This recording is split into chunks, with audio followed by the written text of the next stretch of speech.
สบายดีคอยซื้อเท้าเสื้อเพื่อมุนติวรวงศ์มาจากบ้านน้องลำจันเมืองจำพรแขวงสนเขตมาออดิชั่นในรายการห้องได้รางวัลซีซั่น2วันนี้คอยซิมห้องเพลง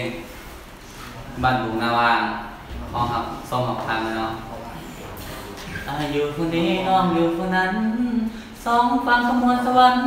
ขึ้นกันทุกวันนอนานบ่ไกลสายเสบังไฟกันกันฝากเสียงและลมข้ามฝั่งสาวนวางน้องอยู่จังใดอยู่คนนี้น้องอยู่คนนั้นสองฝั่งสายสัมพันธ์นัดกันเที่ยวกันหาดทราย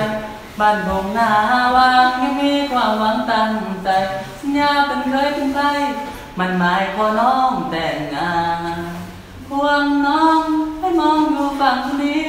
ข้ามฝั่งแต่แน่นาทีย่านคนดีน้องเปลี่ยนแปลง